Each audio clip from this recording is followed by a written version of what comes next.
Ha pasado ya un año desde la muerte del que el joven Juan Carlos Domínguez, a manos de un conductor ebrio que ya había cometido otras 4 faltas manejando en esa condición. Hoy, su familia lo recuerda pidiendo justicia ante las autoridades.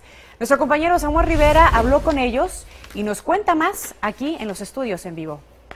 Samuel, buenas noches. ¿Cómo estás, Vanessa? Muy bien, gracias. ¿Cuál es la lucha que ha desatado esta familia, Samuel?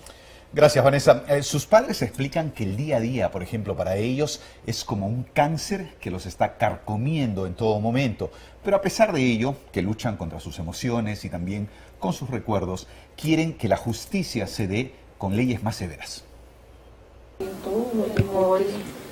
En la casa de Juan Carlos Domínguez se respira aún su presencia, a pesar de su ausencia, la cual ocurrió hace un año, luego que un conductor ebrio terminó con su joven vida, un 24 de marzo del 2014, en el cruce de la avenida Colfax y la calle Dayton. Yo siento que son los mismos como el primer día. Me hace falta mi hijo, lo extraño y todavía cada día siento que él va a llegar, pero pues yo sé que eso ya no puede ser. Su balón de fútbol americano, sus fotografías, su colección de cachuchas, todo trae a la memoria su presencia. Su padre describe así el dolor tras 365 días de no estar más con él.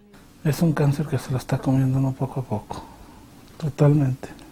Otra cosa, nunca volvimos a ser felices ya.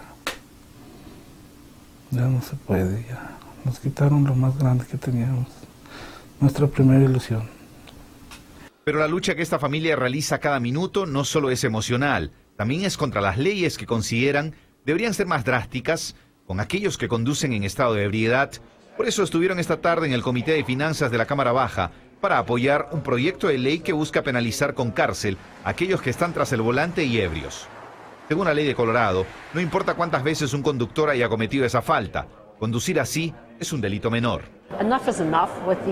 Lo que buscamos es que si un conductor está ebrio y comete la 4ª falta manejando en esa condición, sea penalizado severamente y sea retirado de las calles y puesto en la cárcel de 3 a 6 años. Se trata de proteger a la comunidad, dijo la representante Beth McCann. El estado de Colorado no tiene ninguna ley que diga que es una felonía cometer este crimen.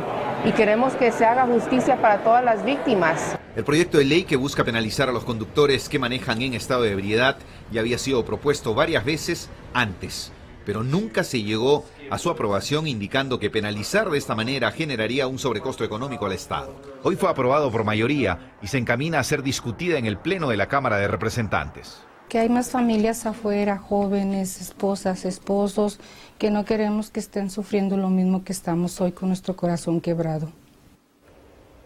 Bueno, Vanessa, la familia Domínguez dice que su lucha va a ser constante por lograr que esta ley se apruebe en una batalla que están decididos a seguir peleando. Por supuesto, Samuel. Bueno, la pregunta es, ¿qué dicen los legisladores que están a favor de esta ley cuando escuchan a sus opositores argumentando que sancionar a conductores ebrios reincidentes podría ser muy costoso para el Estado?